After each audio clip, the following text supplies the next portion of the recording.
Right, ladies and gentlemen, hello and welcome along to, well, I suppose you could say a bit of a sneaky peek today. So we've come for a look at Krone's latest trailer, which is this monster that you see behind us, which is known as the GX. So we are just in Johnson's Haulage Yard, which is basically your big distributor in the UK, isn't it? Yeah, pretty much.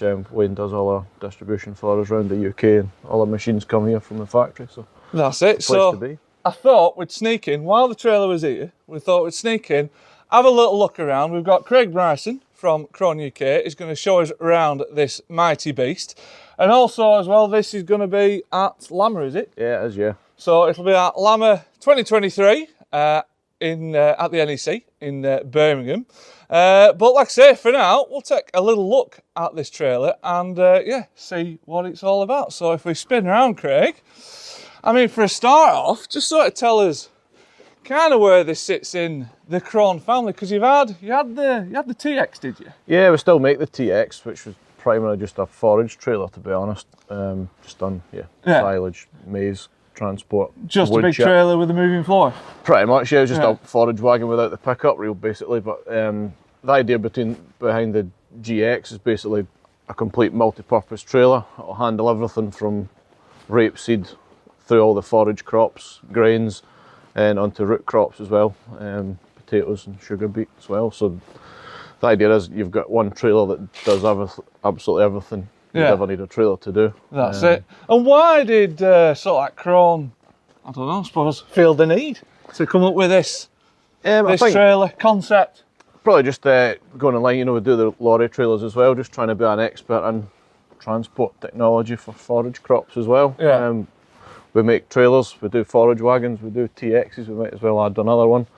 And the fact they can do root crops as well, it just ticks another box, gets another market for us, which we didn't have before. That's it, and you've got, I mean, like you sort of alluded to there, you've got a lot of transport trailer experience to draw upon. I mean, you've got the forage wagons for a start, which we all know and love. Yep. You've already had that TX, which you've still got, and you've also got, I mean, the actual, the sort of like haulage side of the Krone business with the, the haulage trailers. Yeah, the blue side, there's plenty of Krone Arctic trailers on the road, so we know what we're doing for shifting material. That's it. It's been a nice addition. I think we've got a lot of ideas of where it's going to get placed in the UK as well. Yeah. As you can see just now, the sides are folded down. You get hydraulic folding sides.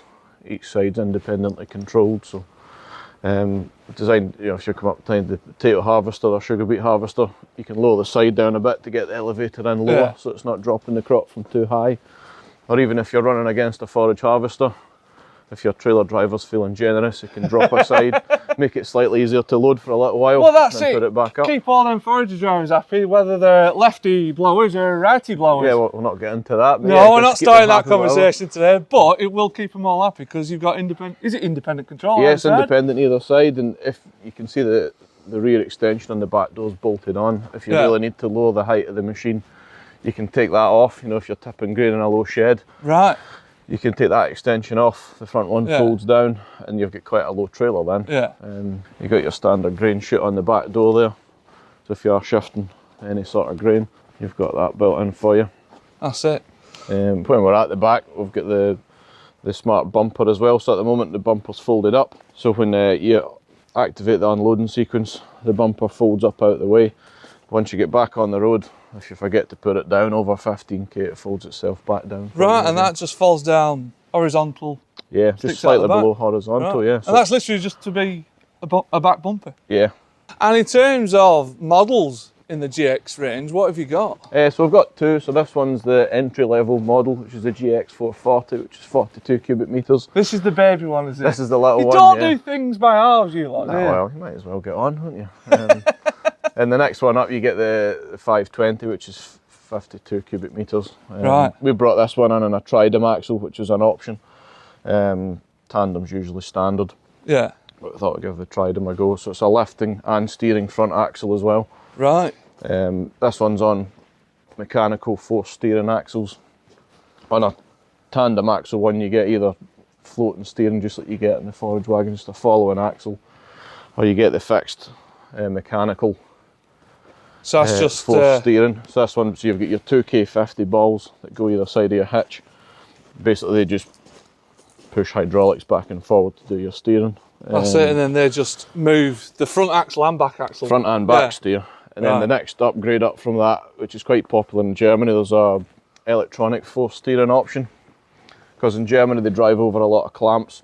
If it's on electronic, you can get it to kind of crab steer. So if you're going over the clamp, it'll hold it in from the edge a little bit, or on steep land. So. Yeah.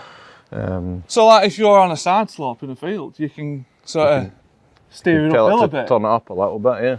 And these they're all standard with a hydraulic compensating axles, which I've seen on the forage wagons, which is your front to back. So if the front wheel goes up, it pushes the oil backwards.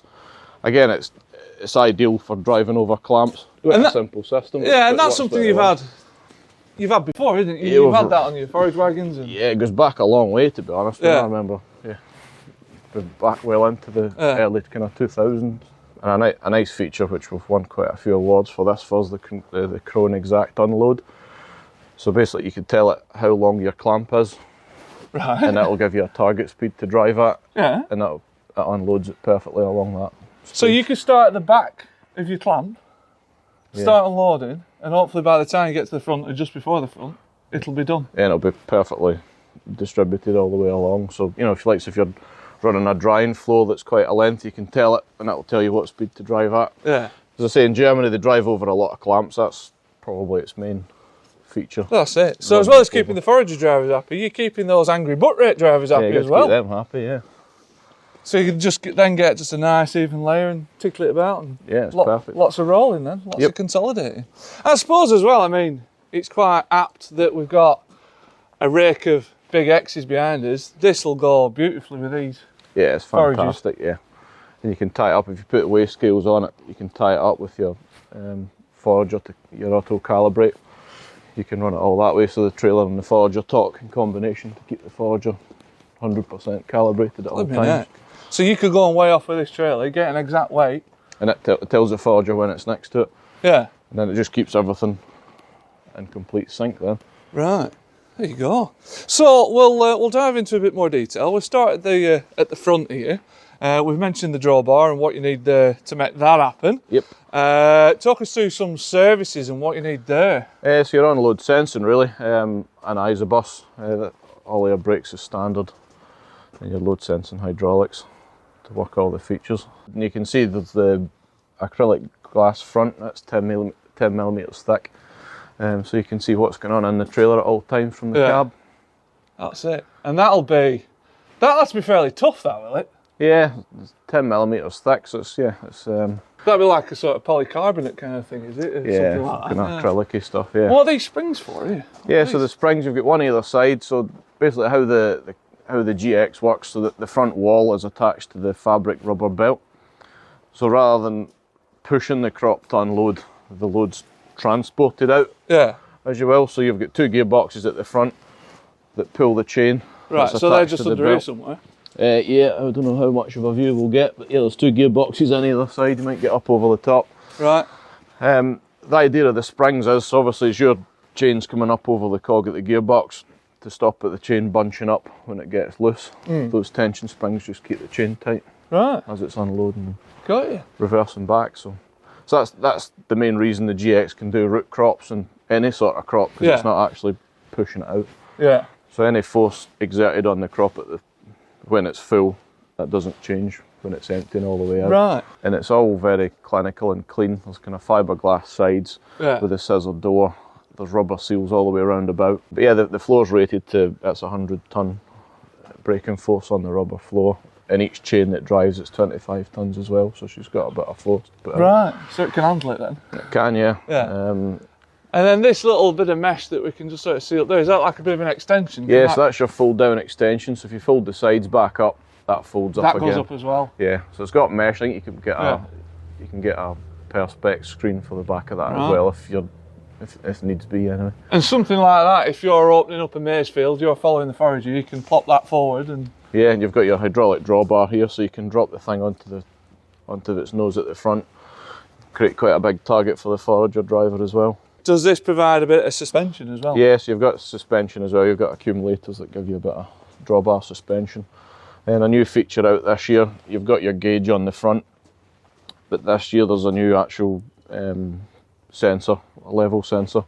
So when you can go out the field, you hit the button and the wagon goes back to run true. So right, so sort of back to a just road. takes the guesswork out, I suppose. Especially when you're running, you know, a tri-dam axle, you want all the axles doing. That's it, you want them an all even working. job. Yeah. Well, what sort of weight is this? Like, even empty stood here, what sort of weight is that? I think that one there is about 11 tons. Yeah. I think it was we've not officially weighed that, but that was the weight that came off the boat, so how true that is. Right, and what sort of payload will You get on that one, is it 25 you get on that one? I think it's 32 you get on the 520 with tri-axle on it, so there's a bit of weight behind you. You're not kidding. By and large, other than gravel and rock, it'll take pretty much anything. And there's pictures of it getting loaded with snow. It fits 2 Euro pallets side by side, fit on the belt. Right, so you could load this with product, you might say, from the back, Yeah. and then move the belt and the headboard forward. Yeah, because I think if I remember rightly, you can get, is it 18 120 by 70 square bales on it? They fit across the way, stacked up. Right. Or ferret bags or anything like that. Just so that comes with a remote control. So yeah. you know, even there's quite a few of our biogas customers fill a mouse. So the mouse driver could be having the remote control. So all the trailer driver needs to do is reverse back. You can control the speed for unloading to save the trailer driver having to guess. That's it. Same with the grain door as well. If you're using that to fill up a conveyor, you know, you can just stand at the back of your remote control and it opens and closes the door, does your speed back and forward as well. So you've got plenty of options. And another feature which it's not on this wagon, on the continent they do a lot of discharge beaters, which we don't see a lot of in the UK. Yeah.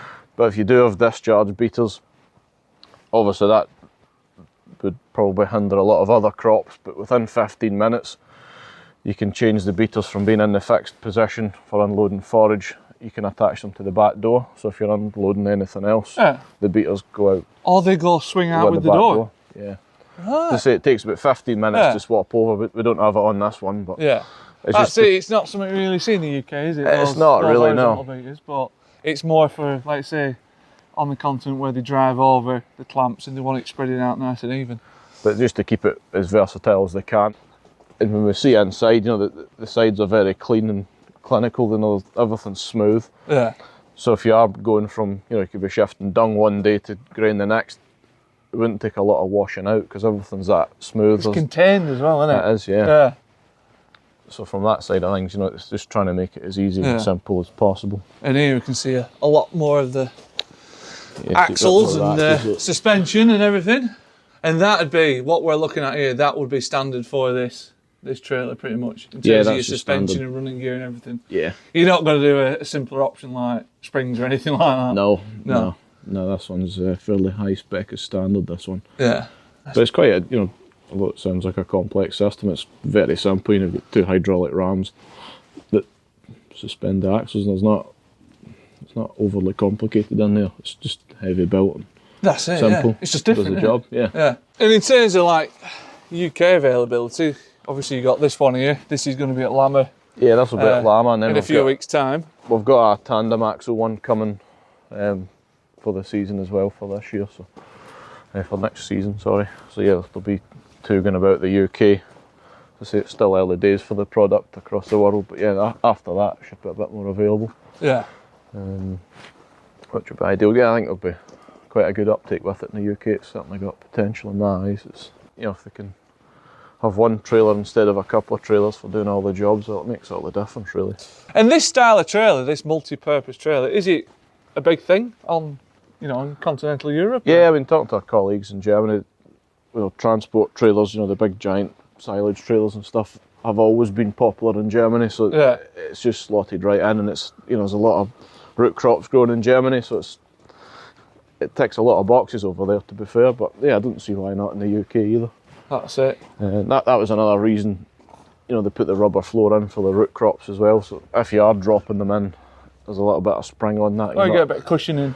You're not smashing the stuff off the floor either, which helps. And I've kind of kept, to try and keep the weight down, it's a one-piece chassis, same as what the wagons and the TXs were. So. Yeah. I'm going to say, chassis-wise, does it share anything with the wagons or the TX? Not sure. Maybe the way it looks, I've never actually asked, but it does look quite like a TX chassis, to be fair. It won't be because they're similar sort of size machines as well. Well, I see it again, it makes sense to, you know, From a production use what you've side, got, yeah. definitely, yeah. Yeah. Well, Craig, as ever, thank you very much for your time. Well, thanks for taking the time out and just Thanks for coming. giving us a quick, like I say, a bit of a sneak peek of this, well, first say, just monster of a trailer. Your baby trailer as well. Baby trailer, yeah. That's it, I can't wait to see a big one. And I can't wait, actually, to see this in the field, you know, once we, you know, weather comes good next year in 2023, get this out working, see what it's like, see what it does. Yeah, it's going to, and to be fair, from our point, you know, it's a trailer that it can work through the winter as well. If somebody's got some stuff to move, it's not a seasonal trailer, which is the beauty of it, which is a bit strange for us. All our stuff's seasonal, but yeah, it's something that could be used all year round. So hopefully we'll see this in the field next year, alongside one of these beasts, no doubt, or even a combine, or a bloody anything, yeah. Spud Harvey. It could be anything, couldn't it? There you go. So yeah, no, I look forward to that. Like I say, boys and girls, this is just a quick flavour of this new GX trailer from Krone. As we mentioned, it'll be good to see it out in the field, and before that, you'll be able to see this at Lambeth 2023 at the NEC in Birmingham. But for now, thank you very much for watching again. Thank you to you, Craig. Thank you, no problem. And we'll catch you lot again next time.